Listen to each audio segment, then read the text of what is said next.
en el tema en la asignatura de vida saludable.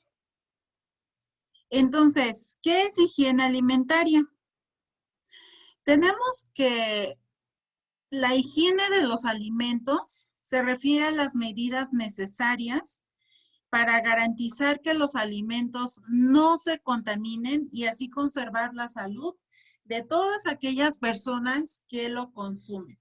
Esto es básico en tu hogar y sobre todo en los establecimientos de comida que deberían de llevar un protocolo alto de higiene. Pero lamentablemente en muchos lugares no se lleva al 100% o ni siquiera llevan una higiene. Entonces, bueno, ¿cuáles son las principales medidas de higiene de los alimentos? Lo primordial es lavar y desinfectar frutas, verduras y utensilios de cocina. No es nada más enjuago mi jitomate y se acabó, no, lo tienes que lavar y desinfectar. Así como todos los utensilios, nada de que si ocupaste una cuchara ayer, esa misma la utilizas hoy o nada más la limpias con una toalla, no, la debes de lavar y desinfectar.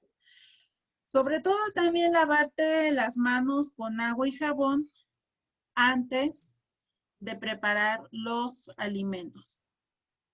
Utilizar también cuchillos diferentes para alimentos crudos y otros para alimentos cocidos. Ahora, también es utilizar usar trapos de cocina de colores, uno para cada actividad.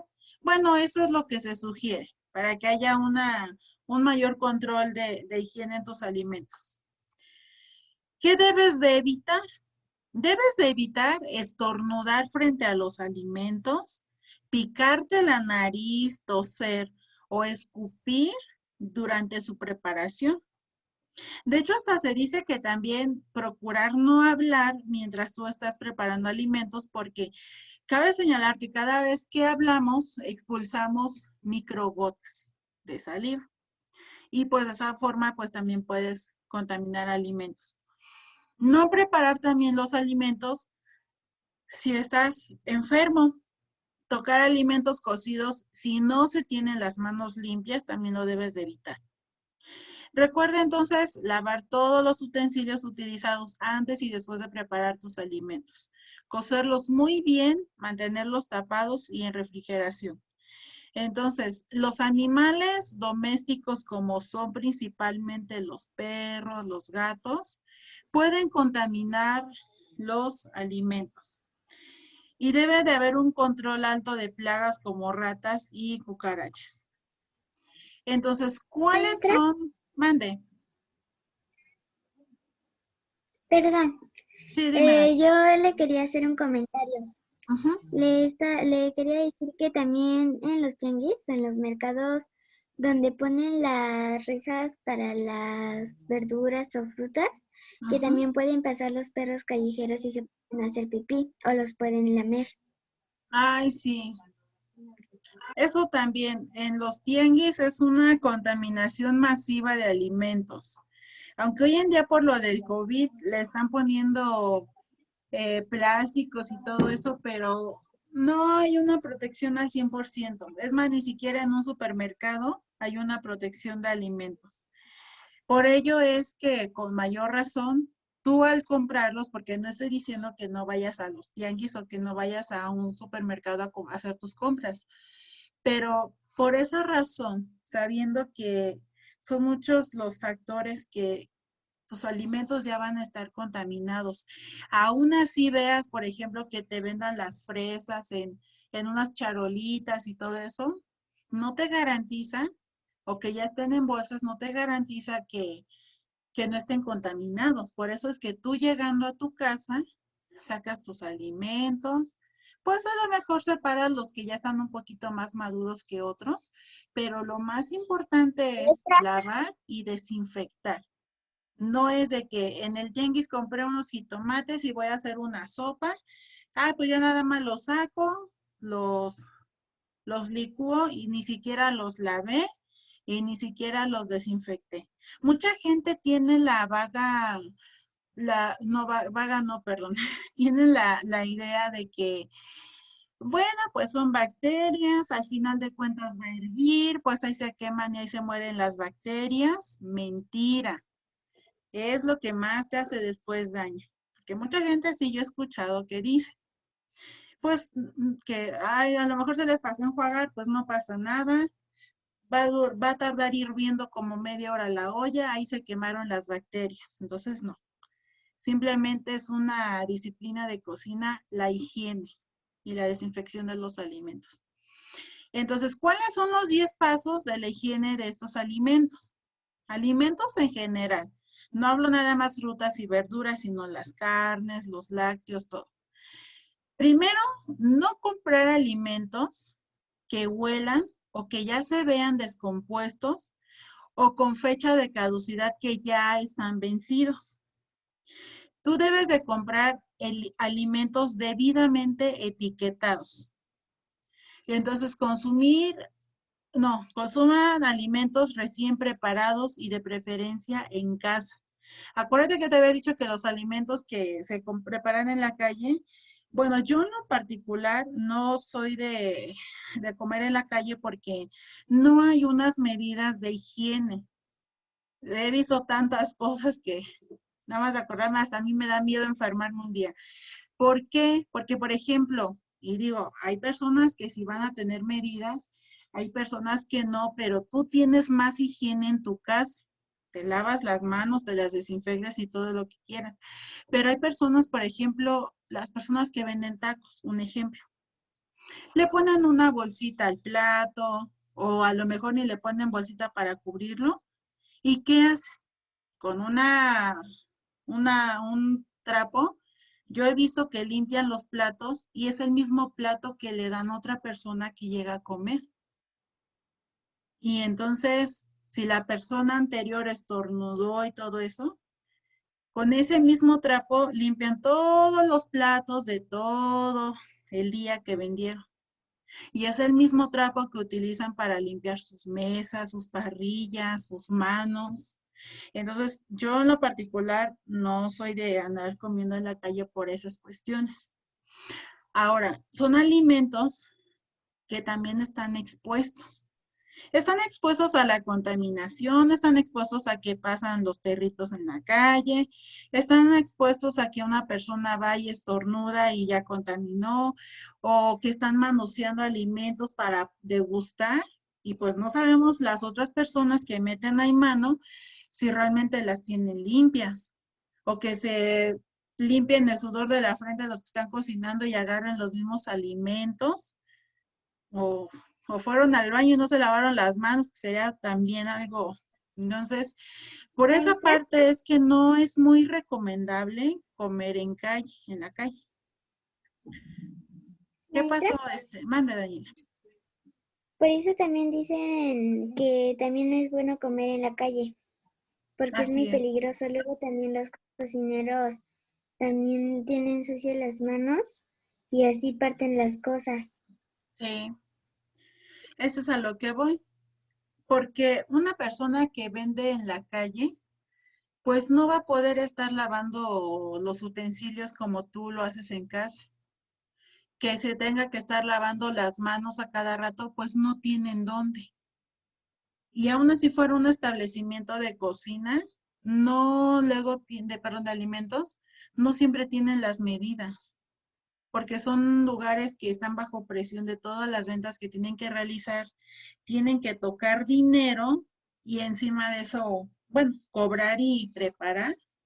Hay personas que dicen, bueno, ella se dedica a comprar y aquí se elabora, pero aún así, Ana, aún así no hay nada como que te prepares algo en casa con tu sazón, tu sabor, tus ingredientes favoritos, y no, pues es lo que me vendieron y a lo mejor es comida que ya lleva días y no la han podido sacar y por eso la están recalentando.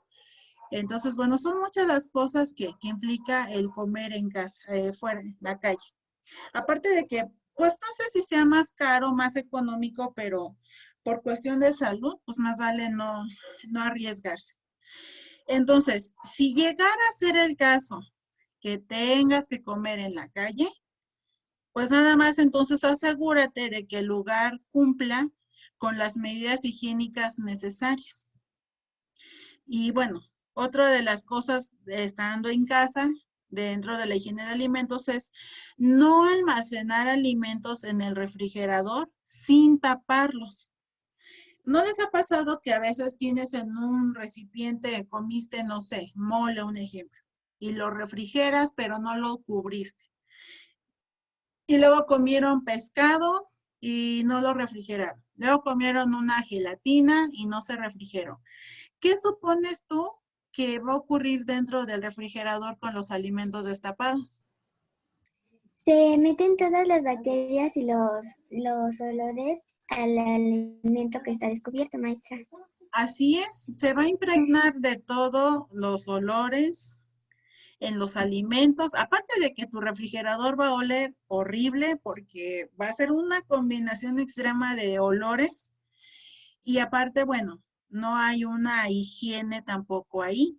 Por eso es que es importante cubrirlos siempre. Y bueno, evitar, no, tirar la basura diariamente también es uno de los aspectos de la higiene de alimentos. En las cocinas siempre deben de haber unos botecitos de basura para que no tengas que estar saliendo al bote, a lo mejor principal, donde tú tiras tu basura. Pero cabe señalar que en las cocinas donde tú tienes esos botes de basura, pues se supone debe de haber una clasificación. La basura que es orgánica y que es la que más va a llegar a salir en una cocina, y la basura inorgánica para tirar aquellas envolturas que a lo mejor ya no, que traen los alimentos como las bolsas, el papel de aluminio, las latas, todo eso. Por eso es que dice tirar la basura, porque si no, pues ahí va a ser un foco de infección también, estando la cocina y los mosquitos y todo eso. Ahora, cuando tú recalientas alimentos ya preparados, se tienen que calentar hasta que hasta que haga su ebullición. Esto quiere decir hasta que hierve.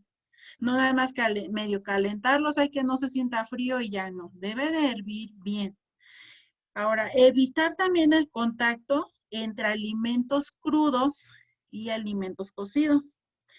Después de tocar cualquier alimento crudo, lavarse las manos y utilizar agua potable para preparar los alimentos y desinfectada para beber.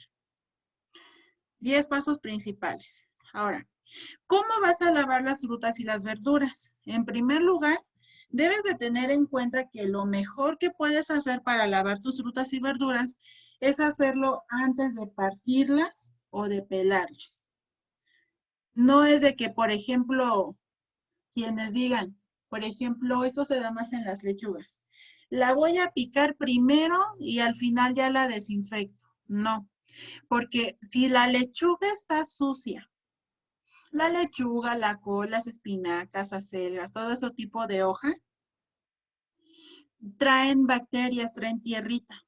Si tú la picas en la tablita que tú picas, acuérdate que los cuchillos son muy filosos y tú te has dado cuenta en las tablas de picar, cuando pican un alimento, hasta ahí se ve marcada la línea del cuchillo.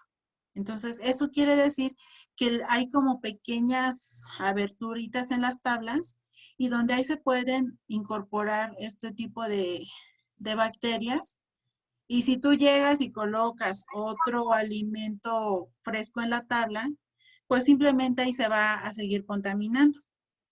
Por eso es que dice que es importante primero lavar frutas y verduras. De hecho, cuando ustedes o en casa, cuando van a preparar un alimento, pues se supone tú ya sabes qué ingredientes vas a utilizar y ya los tienes a la mano para que cuando estés preparando no es de que voy a hacer una sopa de verdura y voy a poner primero las verduras que tardan más tiempo en cocer y pones, por ejemplo, papa y zanahoria que son las más duras. No quiere decir que primero vas a lavar esas y luego, ya que estén hirviendo, ahora lavas las otras y no. Se debe de lavar todo junto, picarlo todo junto y ya según tu comida que vayas a preparar, pues las vas agregando. Ahora, ya eso lo debes hacer antes de partirlas o de pelarlas, según si sea fruto o verdura lo que vas a utilizar. Ahora, cuando lavas la fruta o la verdura entera, tú evitas así que los patógenos que hay sobre la corteza, o sea, se trasladen hasta el interior de los alimentos. Entonces, esto lo puedes hacer independientemente de que de que la vayas a consumir o no con cáscara. Sea con cáscara, porque muchos dirían, pero voy a exprimir un limón, ¿por qué lo voy a lavar? Por el simple hecho que lo vas a partir y que más de un limón lo vas a exprimir, pues vas a tener contacto directo con tus manos. Y tus manos a su vez van a tocar otros alimentos y bueno, ahí viene también la propagación de esas bacterias. Ahora, ¿cómo desinfectar entonces tus frutas y verduras? Tenemos que estos productos son muy económicos y fáciles de encontrar y por lo general se incluyen en una canasta familiar, ya sea con fines culinarios o para uno que otro problema de salud. Entonces, otra de sus virtudes es limpiar y desinfectar efectivamente. Es por eso que los podemos utilizar para darles una correcta limpieza a las frutas y verduras. ¿Cómo hacerlo? ¿O cuáles son estos productos? Uno de ellos es el bicarbonato, donde dice que diluir una cucharada sopera, o sea, una cucharada que utilizas para comer, bueno, una cucharada de bicarbonato de sodio para 1 litro de agua. Si tú vas a ocupar 2 litros de agua, pues serían 2 cucharas. Entonces, poner las verduras o las frutas, bueno, ya le agregas el bicarbonato a el agua, lo mezclas muy, muy bien, porque luego si no queda todo el bicarbonato hasta el fondo. Entonces, ya que lo diluiste, agregas las frutas o las verduras y las dejas remojando por 10 minutos. Ya después retiras el agua y obviamente tienes que volver a enjuagar tus frutas y verduras. Otro es el vinagre, que es otro de los desinfectantes naturales con los que tú puedes eliminar todo tipo de bacterias al ser antimicrobiano. Entonces, al igual que el bicarbonato, es un producto muy económico y que de igual forma, pues generalmente en todas las casas siempre hay una botella de bicarbonato, de vinagre. Entonces, lo mejor de todo esto es que es bueno para tu salud y no tiene componentes tóxicos. Otro también es el limón, que es un alimento conocido por sus propiedades desinfectantes y antibacteriales que se deben principalmente al ácido cítrico que conforma el limón. Entonces, este alimento es combinado con un poco de vinagre y hace un desinfectante natural ideal para eliminar cualquier patógeno de tus frutas y verduras. ¿Cómo lo vas a hacer? En un recipiente mezclas muy bien en partes iguales de agua, limón y vinagre y posteriormente colocas a remojar las frutas o las verduras que vas a utilizar dejándolas actuar igual por un tiempo de 10 minutos para luego enjuagarlos y secarlos con una toalla limpia para posteriormente utilizarlos. Y bueno, hablando del plato del buen comer, recordarás tú que hay dos grupos, bueno, más bien son tres. El de frutas y verduras, cereales y tubérculos que estamos en esta pantalla. Recordamos que frutas y verduras te aportan principalmente agua, vitamina y fibras y además te dan color y textura en tu dieta. Algunos ejemplos, ya habíamos hablado hace algunas clases sobre la manzana, la guayaba, la ciruela, el apio, el brócoli, la zanahoria. Y el plato del buen comer, pues te recomienda comer muchos de estos del grupo 1. En el caso del grupo 2 son los cereales y tubérculos. Y nos dice que principalmente te aportan energía, fibra, vitaminas, minerales a tu dieta. Y algunos ejemplos son tortillas, galletas, pan, pastas, arroz, cereales, maíz, todo eso. Y el plato del buen comer te recomienda comer suficientes y combinarlos con las leguminosas. Comer suficientes quiere decir que algunas, no que comas muchas como en el caso de frutas y verduras.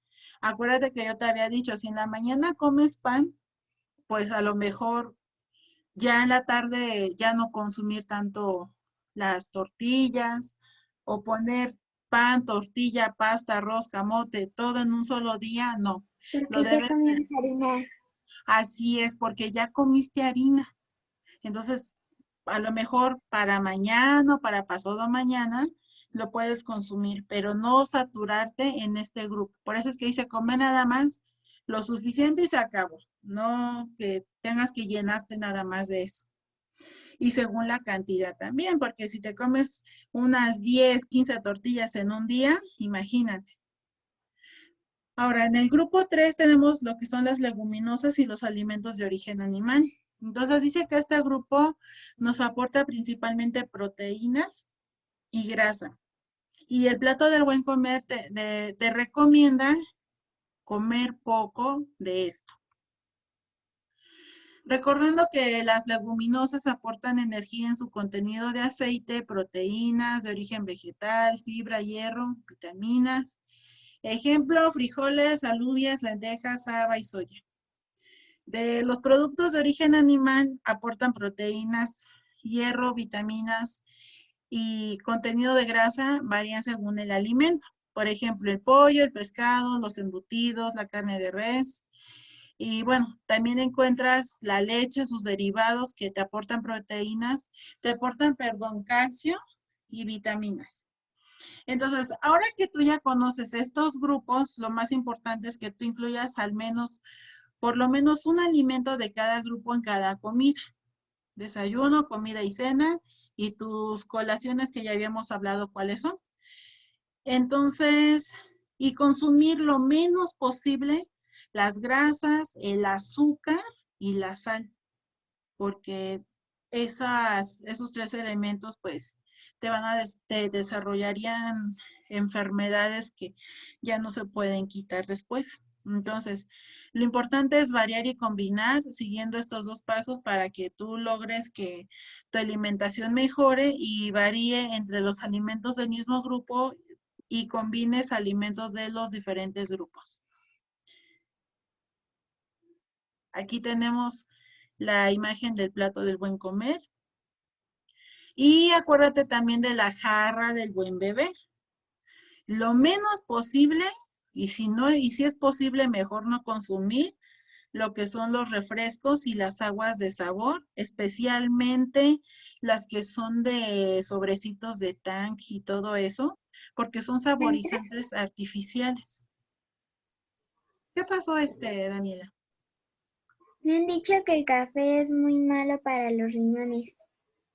Bueno, También, que no hace muy mal, pero sí también hace un poco mal si no tomas agua.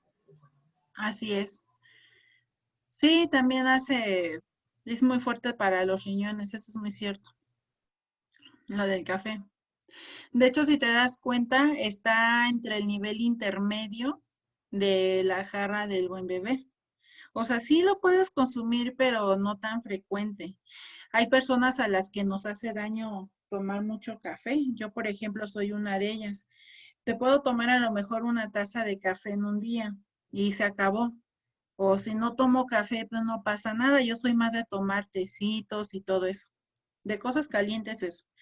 Pero, por ejemplo, si yo tomo 3 tazas de café, dos, a mí me hace mucho daño en el sentido de que me pongo muy nerviosa, me da mucha ansiedad y dolores de cabeza y no, no, no.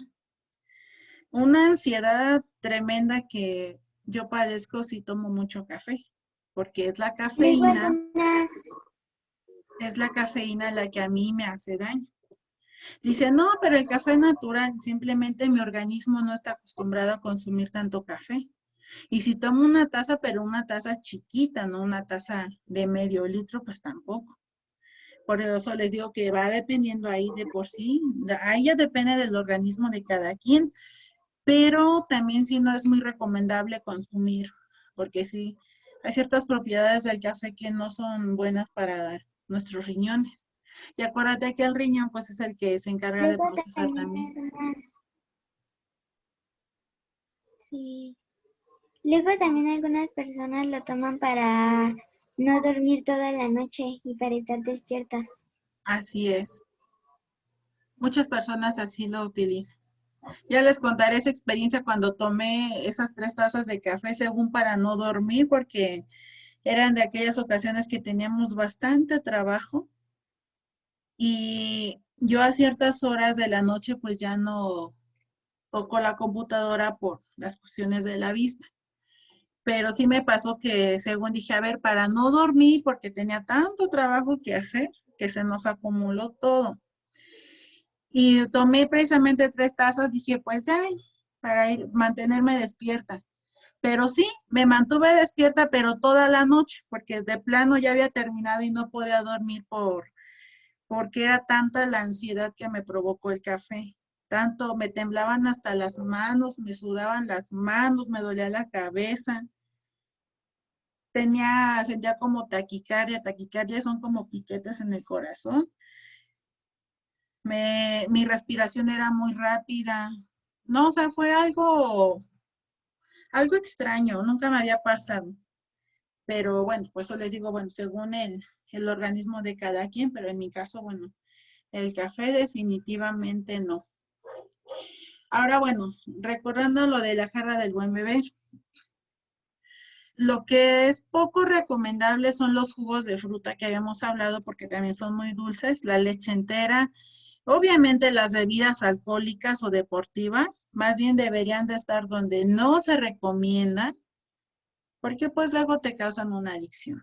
Entonces, las bebidas no calóricas con endulcorantes artificiales, que era lo que les decía, bueno, aquí el café y el té sin azúcar, lo que está dentro de lo aceptable que puedas consumir es la leche semidescremada, bebidas de soya y sin azúcar adicional. Pero lo más recomendable habíamos visto que era el agua potable que sea natural de preferencia.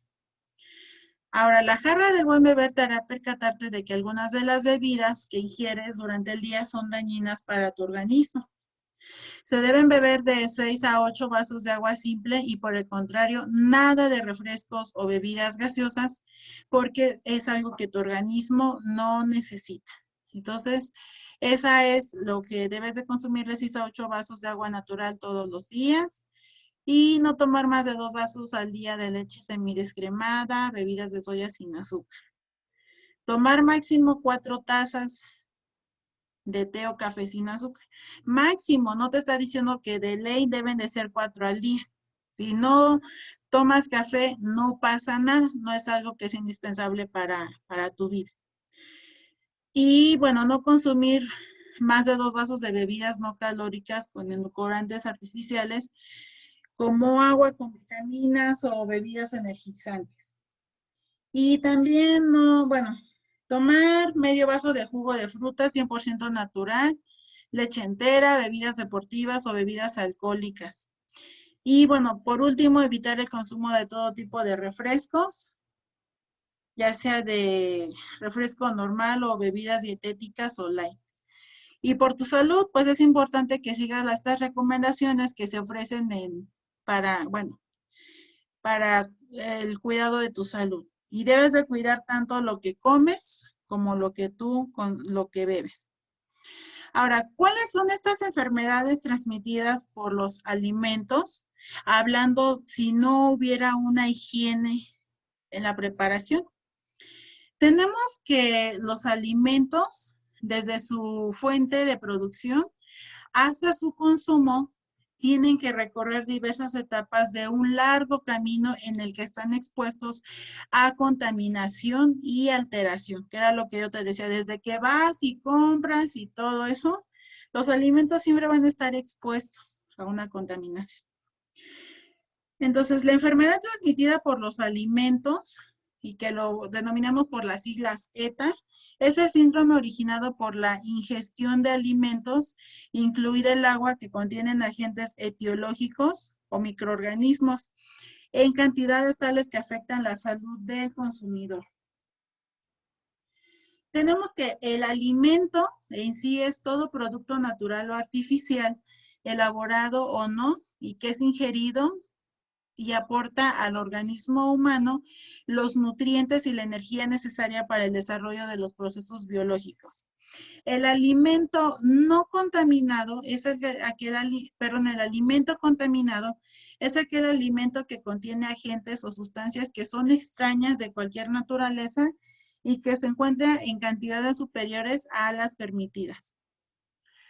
Entonces, el alimento de mayor riesgo en la vigilancia de la salud pública dice que es el alimento que en razón de sus características de composición, especialmente sus contenidos de nutrientes, la actividad acuosa y pH favorece el crecimiento microbiano.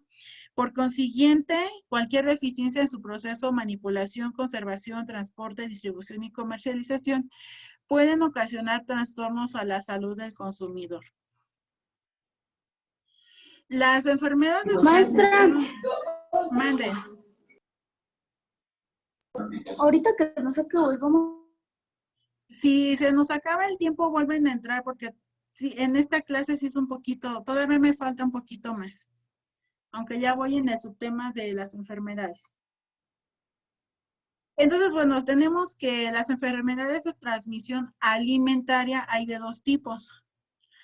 Lo que son infecciones alimentarias y otra que son las intoxicaciones alimentarias.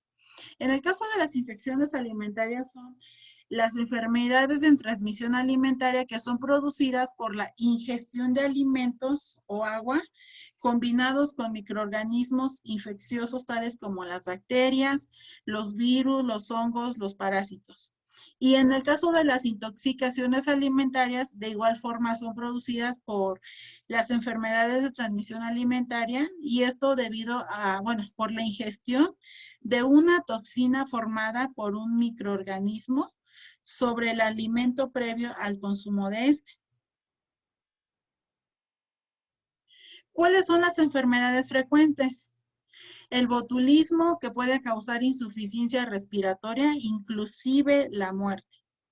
Y es a causa de un origen alimenticio donde los alimentos mal enlatados, especialmente verduras enlatadas en el hogar, pescado fermentado, papas asadas en papel de aluminio, ajo envasado,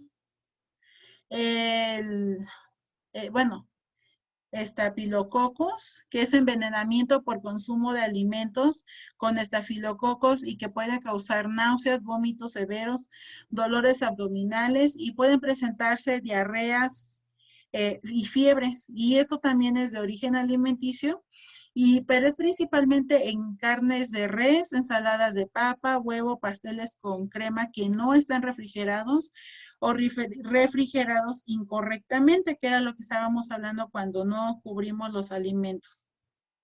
El E. coli, que es una infección, y la causante es, diarrea acuosa, dolores abdominales, vómito, y el origen, pues el agua o alimentos contaminados con excrementos humanos. A esto, lo de los alimentos que estábamos hablando que, no tienen las medidas de higiene y se llegan a contaminar hasta este grado. Otro es la salmonela o salmonelosis, que es productor de diarreas, fiebres, dolores abdominales y vómitos. Su origen alimenticio, radica en los huevos, aves, carnes de res, leches, jugos, quesos, frutas y verduras crudas contaminadas. Si te das cuenta, los síntomas son muy similares. Entonces, cuando van a consulta, ya te dicen, ¿qué fue lo que comiste? Y conforme la información que tú proporcionas, pues ya te deducen cuál es la bacteria que tienes. Entonces, ¿cuáles son los factores determinantes? Primero, los nutrientes. Son sustancias nutritivas de alimentos como proteínas, carbohidratos, grasas. También otro factor tiene que ver muchísimo lo que es la humedad. ¿Tú te has percatado que luego hay alimentos que tienen agua por dentro? Entonces, esa agua o esa humedad va a favorecer la multiplicación de estas bacterias. La temperatura también debe estar en un rango entre 5 a 64 grados y la multiplicación de 25 a 30 según, una zona de peligro y la temperatura ambiente. Entonces, según los alimentos, varía los grados de temperatura que debe de tener. ¿Cuáles son los síntomas entonces comunes o asociados entre todos estos? Mencionábamos vómito, diarrea, náuseas, dolores abdominales, fiebre, dolores de cabeza, escalofríos, dolores de los músculos y mareo. Y bueno, ¿cuáles son entonces las principales causas de aparición de las enfermedades de transmisión alimentarias? La manipulación y conservación incorrecta de alimentos y platos preparados. En este caso estás observando que el pollo crudo está sin cubrir, está mezclado con una carne cocida que si suda este pollo todo le va a caer a la carne cocida. La carne cocida ahora está ya contaminada y por ende luego te la recalientan y que no es malo recalentar, no tengo nada en contra de eso, simplemente calentarlo correctamente. Y ya por el proceso, pues el platillo ya está servido. Sí está servido, pero ya está contaminado en el proceso. Y cabe señalar que antes este pollo crudo desarrolló una bacteria patógena al estar descubierto. Entonces, imagínate todo este proceso. Ahora, también tiene que ver mucho con el manipulador. El manipulador no es aquella persona que te va a meter ideas, no. Es el manipulador de los alimentos. ¿Quién es el responsable de que está trabajando con alimentos? Eso es manipular. Manipular, tocar, moldear, todo eso, preparar. Entonces, aquella persona que cumple con el rol de manipular los alimentos, traslada gérmenes desde un área contaminada a otra limpia. Esto puede ser a través de los utensilios, de la cocina, a través de la ropa. Y bueno, hay una contaminación debida a equipos y manipuladores infectados. Ya es lo que estamos hablando. Los alimentos, la tabla de picar, tu cuchillo, tu recipiente donde va a ir a parar ese alimento picado. O sea, todo conlleva. Entonces, recuerda que las bacterias son causantes de las enfermedades alimentarias y que se encuentran en todas partes. Un alimento puede tener un aspecto, aroma y sabores normales, sin embargo, puede estar contaminado y causar una intoxicación o una infección alimentaria. A ver, vamos a ver si nos falta ya un poquito menos. Si se nos va el tiempo, vuelven a entrar, por favor. Entonces, la causa de los alimentos, de la contaminación de los alimentos, dijimos el enfriamiento lento de los alimentos preparados, almacenamiento inadecuado, conservación a temperatura ambiente de aquellos alimentos que requieren frío, un tratamiento térmico cocinado insuficiente, higiene personal deficiente y la contaminación cruzada, que era el ejemplo del refrigerador. Y pues el uso de ingredientes sin garantía sanitaria reconocida. ¿Qué hacer para evitar entonces la contaminación? Limpiar